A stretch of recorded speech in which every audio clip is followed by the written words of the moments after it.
They still haven't finished. That was years ago.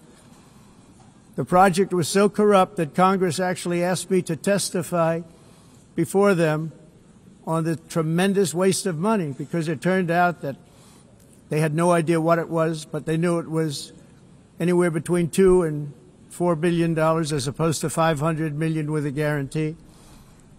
But they had no idea, and I said it cost much more than $5 billion. Unfortunately, many things in the United Nations are happening just like that, but on an even much bigger scale, much, much bigger. Very sad to see. Whether the UN can manage to play a productive role, I've come here today to offer the hand of American leadership and friendship to any nation in this assembly that is willing to join us in forging a safer, more prosperous world. And it's a world that we'll be much happier with. A dramatically better future is within our reach. But to get there, we must reject the failed approaches of the past and work together to confront some of the greatest threats in history.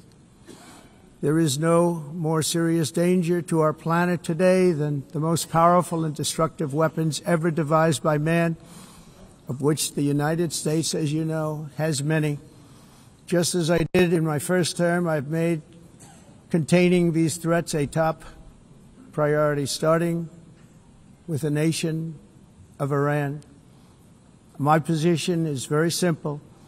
The world's #1 sponsor of terror can never be allowed to possess the most dangerous weapon.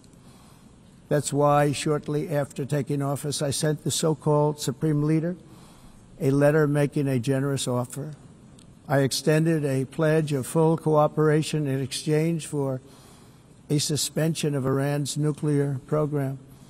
The regime's answer was to continue their constant threats to their neighbors and U.S. interests throughout the region, and some great countries that are right nearby.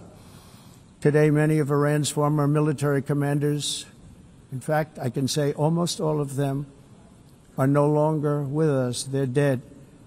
And 3 months ago, in Operation Midnight Hammer, 7 American B-2 bombers dropped the 14 30,000-pound each bombs on Iran's key nuclear facilities, totally obliterating everything.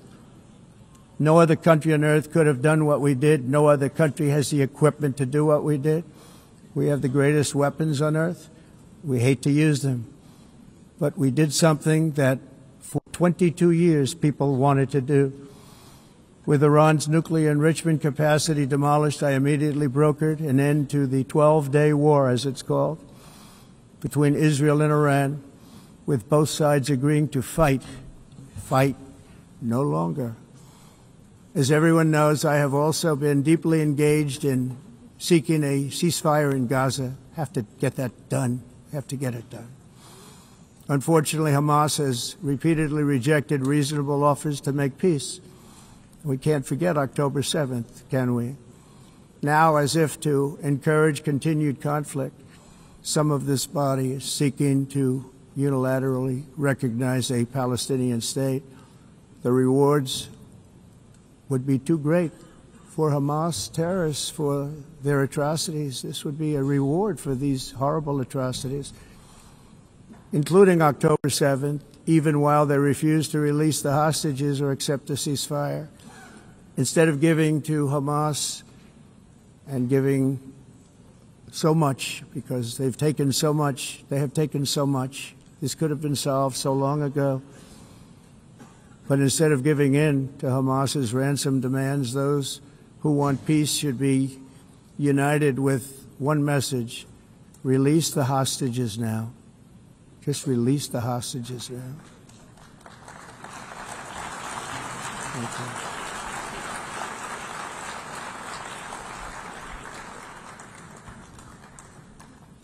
Thank you.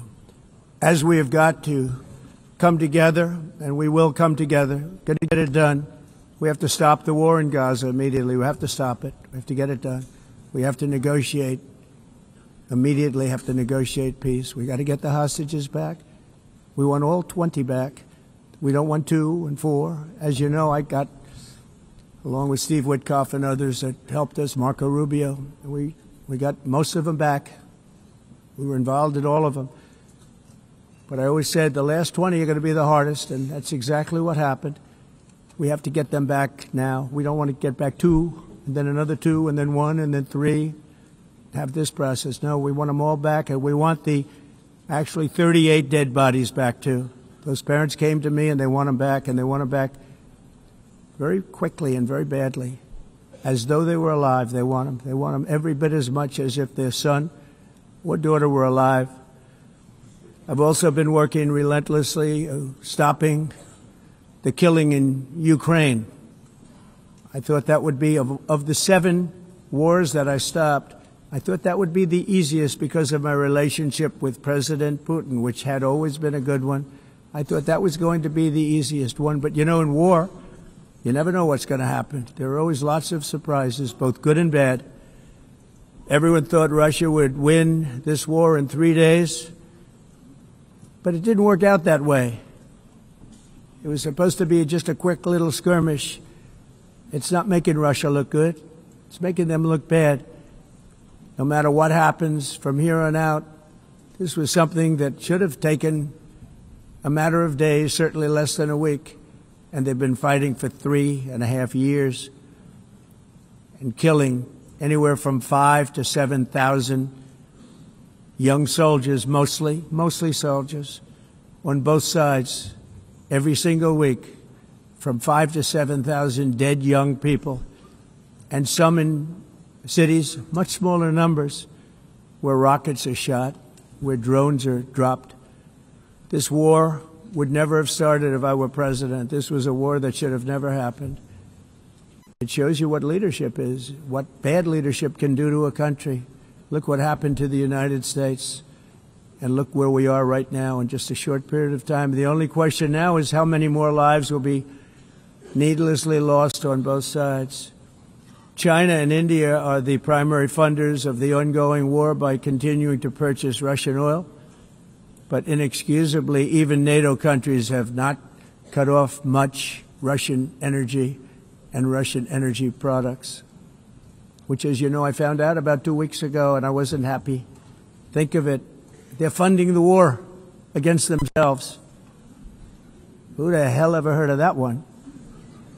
In the event that Russia is not ready to make a deal to end the war, then the United States is fully prepared to impose a very strong round of powerful tariffs, which would stop the bloodshed, I believe, very quickly. But for those tariffs to be effective, European nations, all of you are gathered here right now, would have to join us in adopting the exact same measures.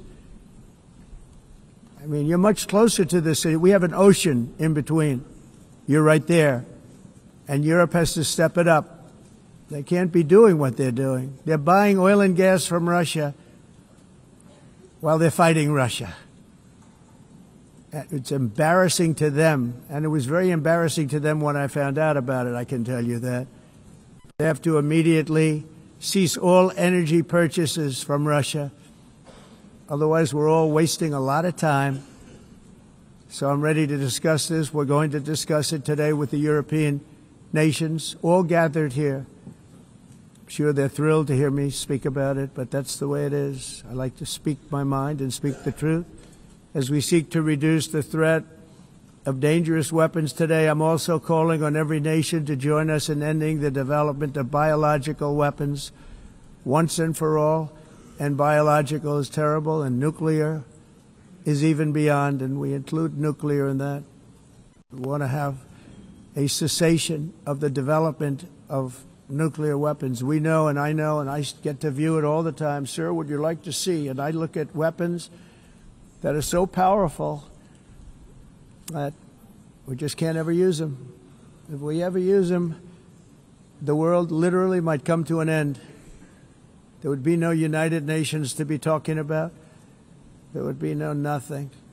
Just a few years ago, reckless experiments overseas gave us a devastating global pandemic. Yet despite that worldwide catastrophe, many countries are continuing extremely risky research into bioweapons and man-made pathogens. This is unbelievably dangerous. To prevent potential disasters, I'm announcing today that my administration will lead an international effort to enforce Biological Weapons Convention, which is going to be meeting with the top leaders of the world by pioneering an AI verification system that everyone can trust.